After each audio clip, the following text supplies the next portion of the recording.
Welcome in. We are the College Football Experience, and this is the Extra Point Podcast. My name is Gus, and this is my brother-in-law, Will. Hey guys, thank you guys for joining us, man. We're excited about this show. Make sure to like and subscribe on YouTube, Spotify, and Apple Podcasts. Follow us on Instagram and TikTok as well. You can find us on all of those platforms at the College Football Experience. If you're tuning in on Facebook, share the stream and tell everyone you know what we have going on here. Will, I'm really excited for the show tonight. Yeah, man, we got some interesting topics to go over, dude. We've had some huge news kind of hit within the last 7 days of college football. I think that's kind of where we're going to start tonight, man.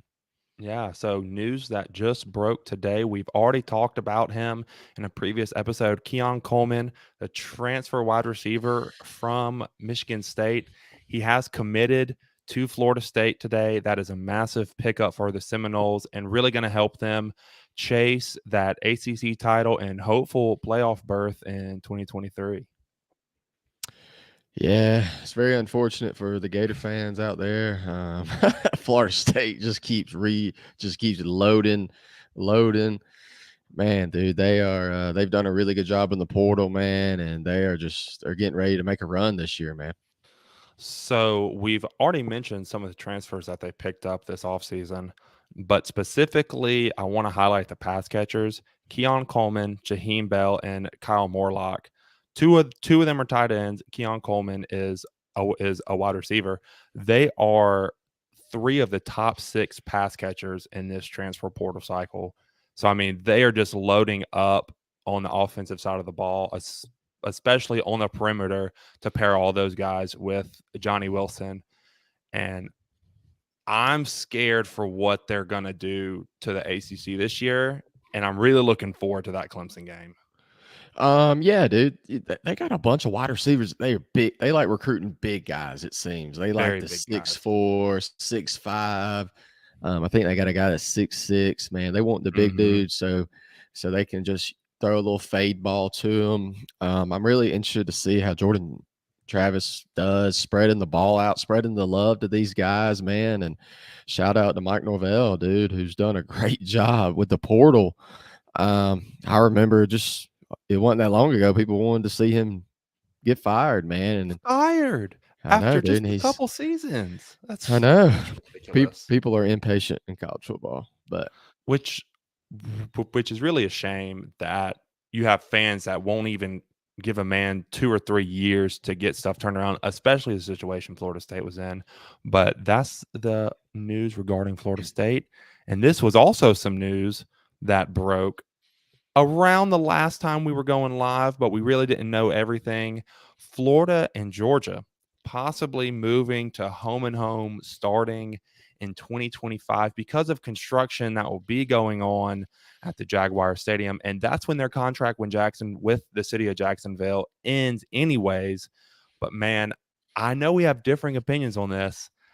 With me being a fan going to Sanford Stadium, going to Ben Hill Griffin, I think that it would do college football a service to have this game home and home, to have those atmospheres with their team's biggest rivals coming in there.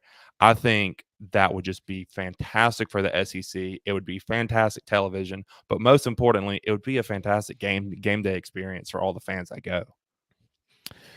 it's man, I'm gonna love watching the games at both the stadiums. Like, I think it's gonna be cool to see Georgia come to Florida. It's gonna be cool to see Florida to Georgia and play. Uh, I, I just want to see the game stay in Jacksonville. That's where it's always been played. It's only been played outside of 3 times, since Mhm. 1933 or so. So I think the Jacksonville game is special. It's unique. There's not a lot of games like it in the country. Half the stadium's red, half the stadium's blue and orange. Mhm. And it's you have so much activities going on around the stadium that are super fun. The tailgates is so packed. There's just as many people outside the stadium as there inside the stadium. Um, and then I'm pretty sure that's the biggest game in the city of Jacksonville. I would That for sure football think it season. is. Yes, Um, it money wise, it makes sense for them to stay in Jacksonville. With yes. the amount of money they bring in for that game, the city of Jacksonville pays for the teams to travel there. Mhm. They both bring home about $4.5 million for that Yes. game, and it's just something I grew up watching. The Florida Georgia game is going to be in Jacksonville around the third week of October, the fourth week of October. Um, Mhm. just something I want to see stay. But I will say it is exciting to know that Georgia's probably going to be coming to the Swamp in 2025. I mean, because we got to experience the Swamp at what I would hope was its peak when we went to the Utah game in 2022, and I mean that place was as loud as any stadium that I've ever been to, and it was just fantastic. But kind of like you were saying, with all this change that's happening in college football today, it would be nice to have something stay the same, have a little bit of normalcy stay the same. But man, just having those games home and home, having that Saturday experience, your biggest rivals coming to town, they have to come into your place. You're going to defend your home turf. I'm gonna tell Just you gets my something, blood dude. boiling. These two teams don't like each other, man. They hate each Uh, other. and I think that would be the most rowdiest you would see these home stadiums be. And I think the other fan base would not be welcoming to the other one coming down. No, Like Georgia fans up in Athens would not be welcoming to Florida fans up there, and vice versa. that Um, they would constantly be barking in the Florida fans' face. You would have a 7-year-old girl be barking at a 25-year-old man, just giving him everything she's got. And that's all. That's just the passion of college football, man. yeah. Again, I think it's gonna be cool to see it, but I'm gonna be honest with you. I think when we see both these games in these stadiums, I don't know if that contract's gonna get signed, man. And kind of what Kirby Smart has been saying too, it provides these schools with such a big recruiting weekend that they miss out on every year when they go down to Jacksonville to play this game, that getting those recruits on campus is arguably more valuable than the money that they make from playing the game. Yeah. Because getting those recruits in, that's a lifeblood of your program. If you don't have good players, you don't win games. And if you don't win Yeah. games, you don't really get as much money as you possibly could. So I'm just really excited to see where this game goes in the future. And I'll be happy either way, though I would like it to stay on campus. Moving back to the ACC, there was massive news that broke the other day. Just a couple of days ago, there are 7 teams. They're calling themselves the Magnificent Seven. Clemson, Florida State, Miami, both North Carolina schools that include UNC and NC State, and then Virginia and Virginia Tech. They all want out of the TV contract that they have with ESPN. It's through 2036. It's an absolutely terrible deal. They're trapped. I think they're making somewhere in the range of $30 million a season, and that pales in comparison to what the SEC and the Big Ten are about to be making starting in 2024. They'll be making roughly $85 million per school. So this isn't a shot at Vanderbilt, but you have Vandy is going to be making 85 million just from the TV contract, and Clemson's going to be making 30. That's just Yeah. unsustainable for those teams in the ACC. And I think the collapse of the ACC is looking more and more imminent every day that passes, which is sad. Yeah, man. I'm gonna hate. God, super conferences are coming. I'm gonna hate it, to be honest with you. But Mhm. I think some of these teams are gonna join the SEC. I think some of these teams are gonna join the Big Ten. Um, like Florida State, Clemson, they kind of seem North Carolina, they kind of seem like they're going to fit the SEC. Miami, what was it? Virginia, Georgia Tech, maybe would go to the Big Ten.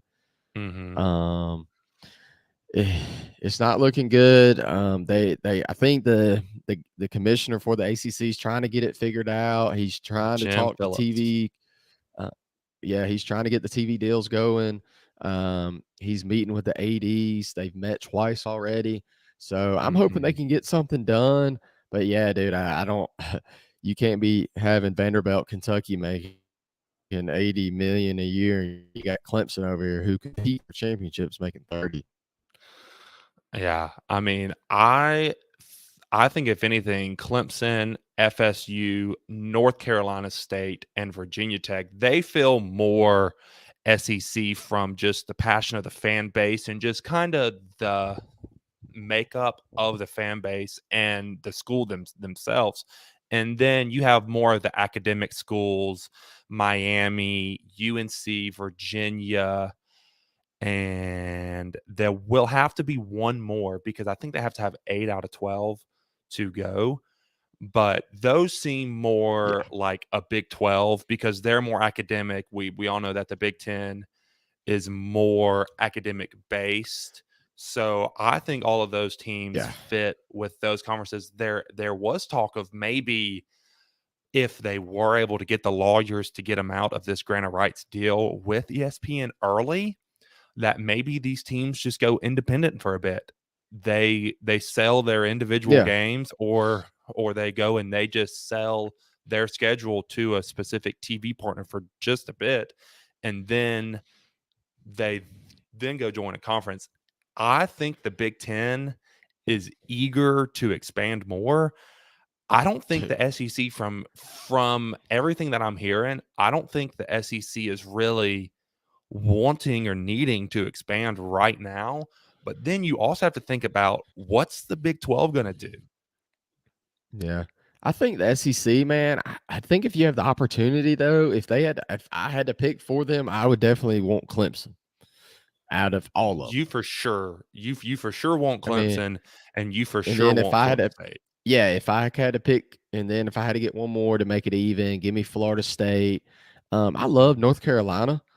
Out of all of them, Mhm. I love North Carolina, man. I'd love to see them join us, but I think you got a good point.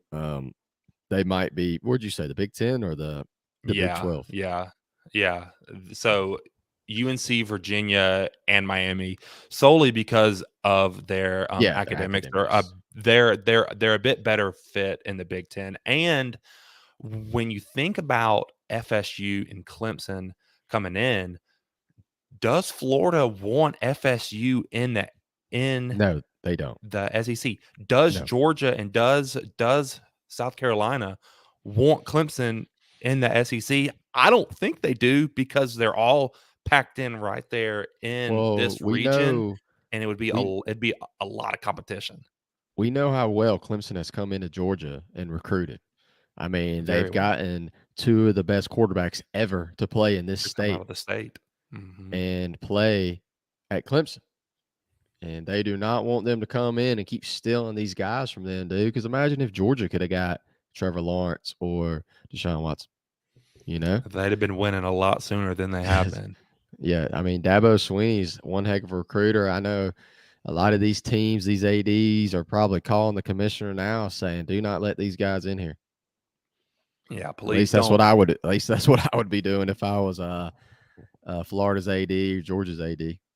Kind of like whenever Texas A&M was kept in the dark when Texas and Oklahoma were coming to the SEC because everyone knew that Texas A&M would not be on board with their arch rival Texas Well, coming and joining a conference that they're already in and just taking more money from I still think Texas A&M's little brother to Texas, so I don't think 100%. I don't think they really care about Yeah, Texas well, A&M. You can go if you want to. We got Big Brother coming in here. right. And with the other 13 teams being on board, I don't think Texas A&M, whether they were kept in the dark or not, really had a choice on if the Longhorns were going to join the conference or not. But getting back to the ACC, I'm sad. Like, what is Pittsburgh going to do? What is Syracuse going to do? What is Boston College going to do? Like, what is Wake Forest going to do? All of these teams that aren't really desirable by any conference. I mean, are they going to go down and are they going to join the Sun Belt? Are they going to join the American? Are they going to go independent? That's what I'm concerned about, and I Who's gonna hate pick it up a Wake because Forest game like on TV? You yeah, know. yeah. Um, I mean, and that's just sad because like these football programs, they fund these athletic departments. Like they fund them. They are the money makers. They're the breadwinners. And seeing all of these smaller tier schools possibly going down the drain really kind of breaks my heart. But I think Pitt would be a good partner for the Big 12 because it would give them someone to pair with West Virginia. And then and then I think Syracuse could go back to the Big East for everything but football and maybe try to go to the Big 10 for football, maybe go independent. I don't really know what would happen with all them. And I could see Boston College going to the Ivy League. I mean, bye. maybe See ya. maybe the Big East can make a comeback for football, That would be nice. and we could kind of get that re-going and give those guys all somewhere to go. Or maybe the Big 12 will kind of say, "Hey guys, we want to stick around and stay. Maybe you guys can come jump on board, and we can get a bigger TV deal with all you guys joining us." I don't know, dude. I don't really know what the Man, answer is for those smaller schools. yeah.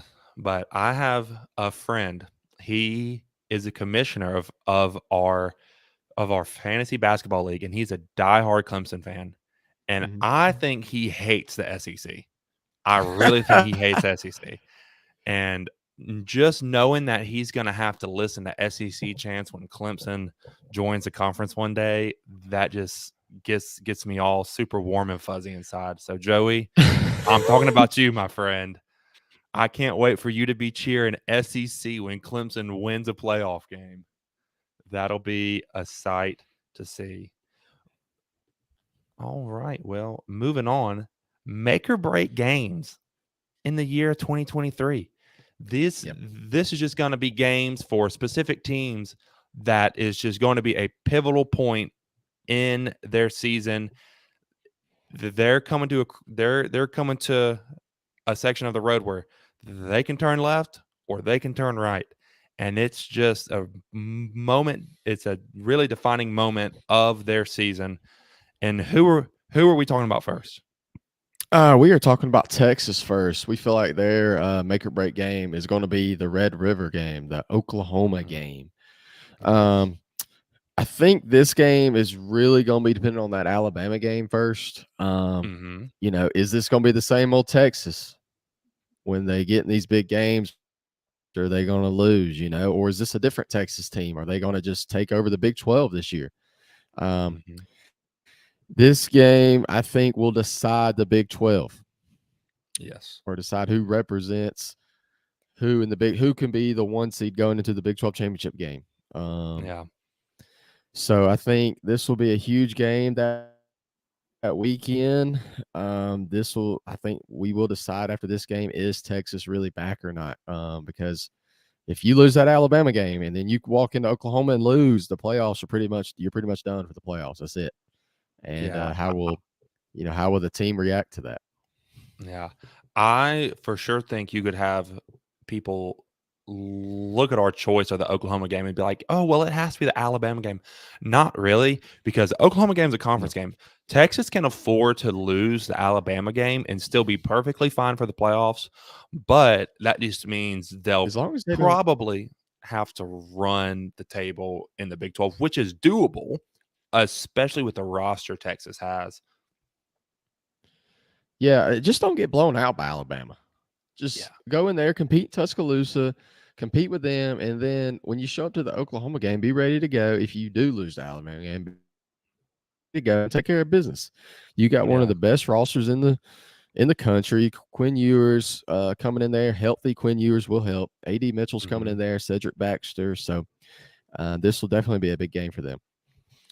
Yeah, and I mean, they are the favorite in the Big 12. I think their win total is at 9.5. Oklahoma's is at 9.5. I think they're only a 7.5 point favorite. I mean, dog against Alabama. So they should be favored in the rest of their games throughout the season. I really don't see why they wouldn't be. Our second make or break game is for the Ohio State Buckeyes, and it's the game versus Michigan. They have gotten thumped. I mean, absolutely thumped the past 2 seasons versus their arch rivals, the Wolverines, and they have to win this game this year. There's 3 things they have to do every season to be successful. They have to beat Michigan, they have to win the Big Ten, and they have to win the national championship. And you cannot do those other 3 probably without beating Michigan. That is their must-win game for the Buckeyes. It's a must-win game for Ryan Day. Yeah, man, all over their facility, they have the game. Mm-hmm. All over it with a countdown to this game. They don't even call them Michigan. They call them the team up north. Everywhere you go in that facility, it has a countdown to this game. It's huge. It's the biggest game in the Big Ten. It's their biggest game. It's Michigan's biggest game. And you don't lose 2 times in a row to Michigan. That's just, you losing 3 times in a row, your job's going to be in jeopardy. They don't like losing to Michigan at all. They're not used to losing to Michigan, especially 2 times in a row here lately. I can't even remember before they lost to them the last time. I know it was Denard Robinson and them that beat them that one year. But this will be a big one for Ryan Day. I think he's a great coach. I think he gets some unwarranted, he needs to be fired right now. I think he's a great coach, and he does a really good job. He's an excellent recruiter. He's out-recruited Michigan several years in a row. He's been the best. They've been the best team in the Big Ten recruiting-wise. They just got to put it together that game, man. I think Michigan has just put it to them up front. Just absolutely been able to run the ball on them. And it's just weird seeing Ohio State's defensive line just not really step bullied up. Just in the big games, man. Yeah. I mean, Ohio State's been known for a really good defensive line for a long time. And I think, this game will be huge for them to make the playoffs, maybe to be a 2 seed, go into that Big Ten championship game and win it. Because, man, you got Penn State sitting right there, dude. You got Penn State, Ohio State, Michigan. They could all make the playoffs. Do you know how tight the Big Ten East is going to be this year? I mean, it is going to be tight. And kind of getting back to Ryan Day, you kind of just touched on it. If they lose this game again, his seat is going to be on fire. Isn't that crazy? On fire. Just say if this is the only game that they lose this year in the regular season, his seat's going to be hot because he lost one game. Isn't that wild? One game. How spoiled of a fan base do you have to be? Spoiled. I mean, absolutely spoiled to be calling for your head coach to be fired. It's because you lose one game. One game. That game means everything, dude. That'd be like Nick Saban losing to Auburn a few times in a row. I mean, yeah, but that just blows my mind. I think it has a little more impact because they are in the same division, and it hinders them from completing their goals. It hinders them from winning the Big Ten, and it doesn't always hinder them from being able to make the playoff, because we saw they made the playoff in 2022. Well, you're not always after losing to them. You're not always going to make the playoffs. No. If you lose that game, that's not always the case. I mean, it's very rare. We've only seen it twice where you can lose that game, that last game of the regular season, to make it. That was Alabama 2017, and then Ohio State 2022. Has that happened any other instance? I don't think it has it? I don't think so. No. You got to think about the other teams that are challenging this year. We got more teams this year that can make it. You got Texas. They have one loss. You got Florida State. They got one loss. You got Clemson if they got one loss. You got Alabama. You got Georgia. You got LSU. You have Um, Oregon, Washington, Utah, Oregon, Washington, USC. USC, I mean, you got a bunch of Penn teams this year. State, Yeah, dude. you got a bunch this year that can be in it, dude. And it's like you need to go undefeated. And I know Ryan Day, Ohio State, they have this game circled. It's everywhere. Mhm. They want this game. They know how big this game is. And whenever we're looking at this game, I'm really looking at how does that Ohio State defense, like you were saying earlier, how do they perform in year 2 under defensive coordinator Jim Knowles? Because that's why they brought him in. They brought him into Columbus to be able to form that defense so they did not get blown out by Michigan. And what happened last year? In the late third quarter, fourth quarter, they got blown out by the Wolverines, pounded time after time after time. Speaking of the Wolverines, Yep. they have a make or break game. Yeah. They have a make or break game, and that game's versus Penn State. We just got some really sad news this week regarding this game. Sad news for you. Makes me so mad. It makes my blood boil to hear that this game is not the whiteout game simply Dude, because of big TV and Fox. it's still Simps, gonna be like the stripes. They're still gonna have like, dude, that's not as cool. if you have to wear a white t-shirt to be hectic, then you got a problem. Yeah, but it's a lot more than the white t-shirt. It's I know. Atmosphere stuff. dude, yes, dude. And It's and different. you It's special. man. And I was really looking forward to this game because I was like, man, this is probably gonna be the whiteout. It'll be the start of a really big run for Michigan. Their season doesn't really start until you get to mid to late November. They play at Penn State, they play at They Maryland, and then they get Ohio State at home. So this is the start of a really big run they that I think they need to kick off strong with a win here. you know, they can cruise to November. They should be able to now. I know Michigan kind of starts slow Yeah. in some games. Roster wise, talent wise, they should be able to cruise to this Penn State Mhm. game. We know Penn State's going to be, they've been right there, right, just so close to beating one of these two teams. And Mhm. that's why I think this is a make or break for Michigan, because if you're Penn State and you can come in and beat Michigan, and then if Michigan goes to Ohio State and loses, dude, that's it. I Yeah. mean, I mean, you might not even be able to you go to the Rose Bowl because Penn State might go or Ohio State yeah. might go, depending on Yeah. what Penn State's going on. Yeah. I mean, and even if you are Michigan, you want to beat Ohio State, but you just beat them the past 2 seasons. You kind of know that you're not going to beat them every year. You want to beat them every year, but to expect to beat them every year, that's kind of unreasonable. I think that Michigan expects to beat Penn State now. I think with the way they've been performing, I think they expect to beat Penn State every year. And this is a must win. This is a must win to keep their season on track, to keep their playoff hopes on track, to keep their Big Ten title chances on track, and to really their ultimate goal is to win the national championship, which I think they're capable of doing. They just have to put the pieces together, and they have to get a little lucky because you have to get a little lucky to win the national championship. Yeah, they're gonna have to be healthy going into this game. This will Hmm. be the loudest stadium they step into by far. It'll be the Yes. craziest atmosphere. We know Penn State's going to be really good this year. We feel like they've been so close to breaking through. They've out recruited Hmm. Michigan the past 2 years. Yep. They have a 5-star quarterback in Drew Aller, which we discussed him. Hmm. I think if you lose this game, man, I think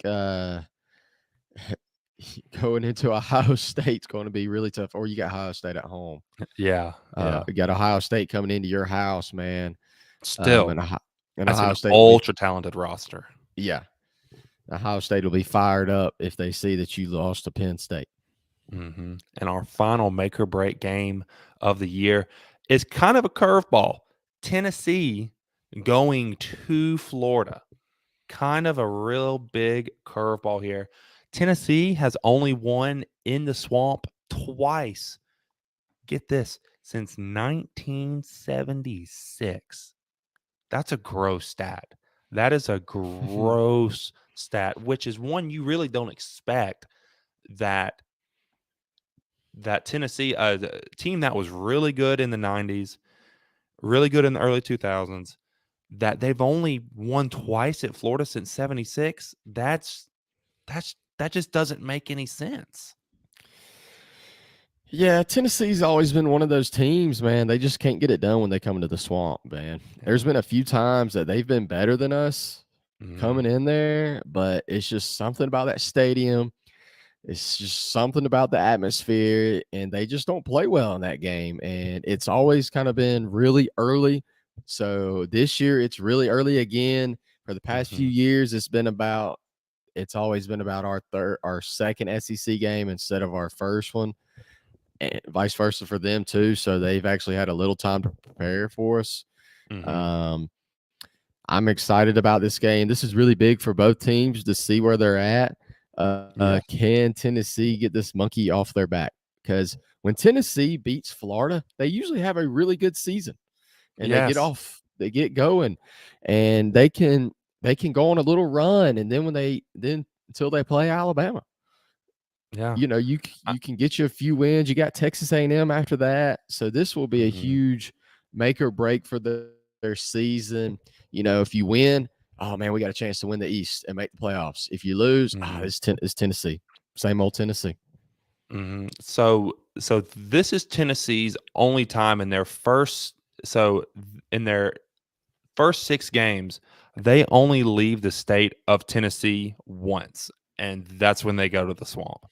So they have to get on a hot start here, going down to the swamp, get this monkey off of their back, just like you were saying. Get a get a win in the swamp, go home, protect your home field, and then that all leads up to the game against Alabama. So I think this is a must-win game for the Volunteers to really be able to leapfrog into a successful 2023 in what's might be one of the most hyped Tennessee seasons in a pretty long time. Yeah, man, you wanna go into that Georgia game for a chance to go to the SEC championship game. That's your goal, Mhm. right? And if you lose this Florida game, you're not gonna have that's not gonna happen because No. I think everybody kind of thinks that they're going to drop that game against Alabama. Yes. Um, so this is a huge game. This will be a fun atmosphere. It'll be a fun game to watch. Mhm. These games they've been really good the past few years. Recent one, I think they played better than us. It was the Will Greer year. We Yes. converted like so many fourth downs, but they were better than us that year. The next time they came to Florida, we beat them on a Hail Mary. So I was in the state of Tennessee watching that game whenever that happened, and the whole entire restaurant that I was at was just so upset that they just lost to Florida. It was fantastic. it was a terrible game, to be honest with you. Oh, But yeah. it was terrible. But um, 2019, Emory Jones figured out how to play quarterback for that game and went off on 'em. So it's always like Florida can just plays really well against Tennessee. They even played really well against them last year. It kinda So reminds me of how Auburn cannot win in Athens lately, how Auburn could not win at LSU since, like, 1999. It was yeah, just that's what it reminds me of. Just teams having it's almost like a black magic type of voodoo spell that they have on them going yeah. into these venues. It's just something about it. They just can't get it done. It's kind of like Kentucky and Florida to me. For a while there, Kentucky played better than us, but they just couldn't beat us. Yeah. Th- it- Dude, there was a few games we'd be up in Kentucky, they'd leave a dude wide open. Just Yeah. nobody be out there Yeah. covering. We throw it. Just weird stuff would happen in the game that you just don't normally see, and that's stuff that happens in this Tennessee Florida game. I mean, look at last year's game. Yeah. We were I down and mean, out, you and then we score a touchdown, kick an onside kick, get the ball back, get ready to go down scoring. there and try to score again Mhm. to win it. Yeah. That's just you just never know with this game and these two teams, dude. And I mean, and that's just what makes college football so special and just what makes everyone fall in love with this game, man. And this is going to be our next segment. Kind of why we fell in love with the game. Yeah. Tell me about some of your first memories of going to a college football game and some of your best memories. Yeah. So the first game I ever went to was with my buddy Hunter Hancock and his dad Kirk Mhm. Hancock. Um, it was 2005. Auburn just came off an undefeated season. Kirk has Mhm. season tickets, I believe, to Auburn. And Georgia Tech was rolling into town. This is when Georgia Tech was pretty good. Calvin Johnson Mhm. played for them. I was just getting into football, into '04. I was just starting to watch it. I was only in fourth grade in '04 and then Yeah. fifth grade in '05. So I was still very young, little kid, trying to figure it out. And they took me to the Auburn Georgia Tech game, man. It was super fun to be in Jordan Hare. I remember they were trying to convert me the whole time, trying to get me to become an Auburn fan, blah, blah, blah, because they knew my dad was an Alabama fan. And Mhm. Auburn ended up losing the game, so I didn't go Timber's Corner, which I never still haven't got to do that. Hopefully you get to do that this fall. Yeah, so that was the start. That year was the start of I started falling in love with college football, man, and just going to Jordan Hare that Mhm. year was fun. And getting to be with those guys is always a good time. And tell me some of your favorite games that you've ever been to because you have been to some pretty good games. Yeah. Besides that one, so the next year I went to Florida, Alabama in 2006. Florida wore the throwback uniforms. Urban Meyer's second year, Tim Tebow's first year. Mhm. Super fun game. They started out winning. It was my first time in the swamp. And then we kind of made a little comeback there. We ended up winning like 28-13 or something like that. Ooh. That was like right before Nick Saban got there. So Mhm. it was fun to beat Bama in the swamp. Um, and then 2 years later, I went to the UF FSU game when Tim Tebow had the red all over him, and it Oh, was that was nasty, raining. dude. It Yes. rained all day, dude. They thought about canceling the game and moving it to Oh, Sunday. no. Yeah, it was, dude. It was raining all day long, and he Ugh. went to he ran a touchdown in, and he got all the paint on him. He was pumping Yeah. up the crowd. That one was That that really fun. that's probably one of his most iconic moments where he's sitting there and he has a paint all on his face and his white jersey and he's throwing that towel up in the air. That will make you fall in love with this sport. Well, dude, I love Tim Tebow, man. He Oh, was my yeah. favorite player. He still is to this day. He Yeah. was one of the main reasons I fell in love with college football, man. Um, Yeah. a few years later, I got a chance to go to the SEC championship game when Bama played Missouri. Me, Mhm. my dad, my sister, and my friend. We all got to go. My first championship game experience. Thought that was really fun to get to see Alabama play Missouri and just get to be Mhm. at the SEC championship games. Fun. I mean, it was kind of a blowout, but it was fun. This was 2018, we still when went it was to at the the Georgia Dome, right? yeah, Georgia Dome was still there. Dude, RIP to the Georgia Dome, man. What an Yeah, dude, I iconic love venue. the Georgia Dome, That is man. which is now a parking lot. Yeah. That's sad. Um, 2018, we went to the Chick-fil-A Bowl, me and you, Yeah. to the Michigan game. That was fun. Get to see Dan Mullen and them. Felipe Yeah. Franks was the quarterback for Florida. Yeah. That was my first time being in the Benz. And if you haven't been in the Benz yet up in Atlanta, it is the nicest stadium I've ever been in. It's awesome. It's super. There's so much space. There's so much to do in there. The food is cheap. And you can go get like a Coke and a hot dog for like $5. The Um, the best way I've ever been able to describe the Mercedes-Benz Stadium is it takes everything that you hate about going to a game and it makes it enjoyable, yeah. which Um, is something to say. I think me and you both thought Florida was going to kind of be up and up after that game. They Yeah. just beat Michigan and Dan Yeah. Mullen's first year, 10 wins, and then it just kind of all went downhill after 2020. Kinda went downhill. Yeah, kinda. So then Mr. Kirk was offering some free tickets to Auburn, Mississippi State, so I took those Oh up. man. We went to this Mississippi State game, and Auburn got up early, 28-3, and I remember thinking to Oh myself, like, gosh. "Man, I hope Auburn scores again. We can leave and go watch this game. Yeah. Go watch the rest of these game at Buffalo Wild Wings or something." And Auburn didn't score again, and Mississippi State went on a run. And I'm glad the Atlanta Falcons ain't the only team to give up a 28-3 lead. So, that Dude. was fun to be with you, Nick Burek, and Mr. Kirk. Dude, Uh, I won't ever forget that game because I turned and I just looked at Nick and I was like, I hope Mississippi State scores so this game can be interesting. And yeah. then and then they scored like 38 points straight and we ended up losing. Man, that is not on one of my greatest games that I've ever attended. It was fun to me though. Yeah. Getting to be with you Yeah. guys on Mr. Kirk, and Mr. Kirk's Yeah. always funny to be around. And what was so Yeah. shocking is, Florida was playing Stanford that day, and we were And they almost losing at lost the too. time, and everybody was cheering, and I was like, "Mr. Kirk, what is going on?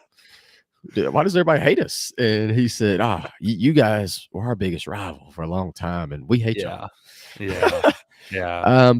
But my last game that I went to recently was last year, was the Florida Utah game. Mhm. Huge thank you to Matthew Napier for hooking us up. He got us some tickets to that game, and man, we got to experience one of the best Florida games I've ever been to. Yeah. Um, it felt like Utah was kind of they could they were a little bit better, but they kept making mistakes, and the Florida would go down and Mhm. score. And Anthony Richardson he was playing so good, and Playing out of his mind. yeah, man. And I got to be there with you and Cody, and man, we Mhm. got to experience the swamp just at probably its Peak. peak. Probably its Oof. peak. I mean, Yeah. you'd probably go to a Tennessee or an LSU game. It'd probably be a little Just louder, a just maybe. just a little just a But little bit more juiced. that game right there, man, that was so much fun, dude. And I can't wait to go back to the swamp. Dude, So, what I about you? What are some of your favorite memories? Your first memory of loving college football? man, so I grew up a really big Auburn fan. Being an Auburn fan runs really, really deep in my family. My grandfather went to Auburn whenever it wasn't even Auburn yet.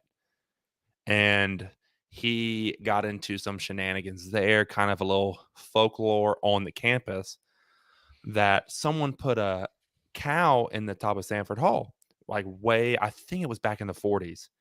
And there was always this rumor that someone had done this in the past. And when my cousin was going on a campus tour there, they were like, "Oh well, there's a rumor and a lore that someone put a cow in the top of Sanford Hall." That was in fact my grandfather put a cow. So I run really deep with Auburn, and that was my first game. Auburn versus Kentucky in 2009, year before we got Cam Newton. It was freezing cold. We went down there. We didn't have tickets. We bought tickets off a scalper, probably overpaid for them way too much, and we ended up losing.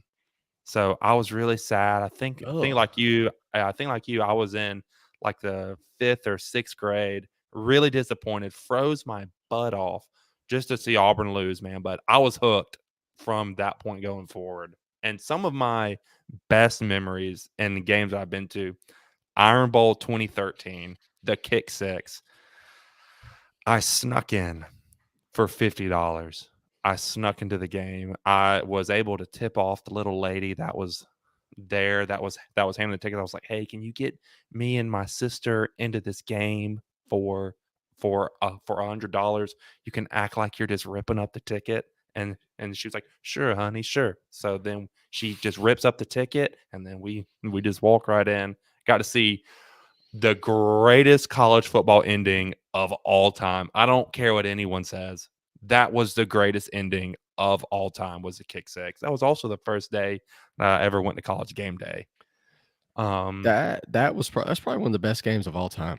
dude, 1 versus 4. It was a I'm so 3:30 jealous you got to go to CBS that game, kickoff. man. It's Dude, freaking awesome. yeah, and And you then snuck in. for $50 when you had people paying $700, $800, $900 a ticket. Yeah. And Rebel. that was like my junior year of high school. So I was like 17, Yeah. sneaking into Auburn games, just thinking I was so cool. And then probably another one of my favorite games, 2019 Iron Bowl. That was, Mhm. I think that was Bo Nix's first season at Auburn. Yeah. That was when Tua got hurt and against Mississippi State. So Mac Jones came in, was quarterback, and he threw the 2 pick-sixes. And then they had a doink of a field goal, and that place goes crazy. Auburn wins it on a 4th down where Alabama has too many men on the field. That was phenomenal. Just to experience Jordan Hare at that level, there's just no place like it. And that's me being a little biased, being an Auburn fan too. One that you just talked about, Florida versus Utah. That was my first time ever getting to experience the swamp. Swamp is awesome. Swamp is phenomenal. Um, They this packed was us in there also, like sardines. dude, shoulder to Bro. shoulder. We couldn't Oh even my sit in our nice, comfortable seats during the quarter breaks. no, just because I mean, like you are packed in there, and I mean, I mean, I was like this with the girl next to me, just yeah, sideways. I mean, because when you're in the swamp doesn't look that big. Swamp like doesn't Not when you're look sitting on the outside of it. It don't. no, and I mean, really, when you're in the inside, it isn't like those big, slow sloping bowls that just seem like they go on forever, and it doesn't really have the defined second tier that goes all the way Mhm. around the stadium, but it's kind of like a little octagon, like a box really. And so I was really happy to get to experience the swamp. And then this is a game that's going to break your heart. Bama Florida SEC championship game 2009. Alabama beats Florida. That's a game that I snuck into too. I snuck into the Georgia Dome and got to see Tim Tebow cry on the Jumbotron. The whole stadium laughed whenever they put him up there. I felt That's really just bad for me. him. It's just me. Yeah, felt really bad. You could hear just a verbal laugh throughout the whole entire stadium, which was sad, but a fantastic experience.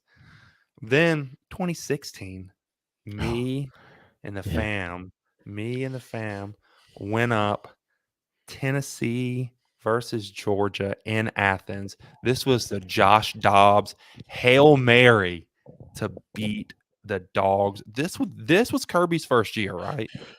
Yeah. Dude, Yep. His absolutely first year. phenomenal game to see Jacob Eason throw what was essentially the game winner to their wide Ridley. receiver. Yeah, Ridley. to Riley Ridley. Yeah. Yeah. Yeah. And That's it. to see him throw that the student section that goes up into the second tier, they were throwing their beer cans, throwing their pom poms, throwing their cups off and out of the stadium into like the lower deck. It was like no celebration I'd really ever seen up until that point at a Georgia game. And then just to have Josh Dobbs come right back down the field and just put the knife in the heart of Georgia. And I'm really not a big proponent of having your phone out when big things are about to happen, but I kind of broke my own rule and I had my phone out. Until this day, I have that on my phone, and that's one of my most cherished videos to have that, and it was just awesome. And then my last game, I really like Georgia versus Auburn 2017. That was when Georgia came in to Jordan Hare Stadium, the number one team, and we beat the brakes off of them. I mean, we absolutely beat the brakes off of them. And that was just me and my wife were there then. Some of the Auburn fans were a little mean whenever we were walking out of the stadium, but she's a grown woman and she can handle it. But yeah, those are Ye- some of my favorite memories, man, and just really falling in love with the game in college football. Yeah, man. I I love going to the games, dude, and getting to experience them. Um, Mhm. there's just nothing like it, man. Like just even when we got to go to the Georgia Appalachian State game not that long ago, Jake Yeah. Fromm's first year there, Eason got hurt in the game. Dude, it Mhm. it was fun going into Sanford Stadium and checking it out, dude. It's just Yeah. um it's fun, man. And even Auburn, dude, the crowd was so loud, even at the Auburn Mississippi State game.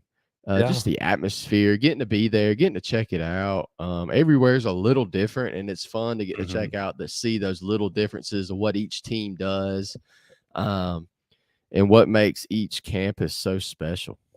Yeah, and there's just something about, like, knowing, like, "Oh, these are the same traditions that my great-grandfather was doing," or, "This was the same school that my grandfather went to. This was the same school my dad went to, the same school my mom went to," and, like, they were sitting in this same stadium, singing these same cheers, watching this same eagle. Well, it isn't the same eagle, like, watching the same eagle fly, and it's just phenomenal, and that's just something that I don't think you get in any other sport in the US. You maybe get it in kinda like a European soccer setting, those really old stadiums, but I don't think you find it anywhere like that in No, the US. I think also what makes it special is the people you go with, and like Yeah. getting a chance to go with my dad. We went to a Florida Vanderbilt game one year. That was super fun. Tim Tebow's Heisman Trophy year, him getting to experience the swamp too. And it was like my second time. So, it's just special to get to go with people that you want to be around and experience Yeah. all cool things. Yeah, man, and I'm just really excited for our games that we're gonna get to go to in the future, the games we're gonna get to go to this season, and just Yeah. getting to keep going on this adventure with each other, man. And I'm super excited for everyone that has been watching tonight. We are gonna go ahead, man, and we are gonna go ahead and end this show since we've Yeah. been running about 53 minutes, man. And I'm just really grateful that we get to do this, man. And I'm looking forward to our show we get to do next week. Yeah. Thank you guys for tuning in. Thanks for the comments, Mr. Kirk. Really appreciate your comment. Yes, Cleet, sir. appreciate the shout out. Hey, you guys go follow us on Instagram, like us, subscribe on YouTube, share our videos around too. We're on TikTok as well. Share our videos around. Just help us out as much as you can, and we appreciate all the support. I've heard nothing but kind words from people. Yeah. So Yeah, and you can find us on all those platforms at the College Football Experience. Thank y'all again for watching, and we will catch y'all next time. thanks. Peace. See y'all.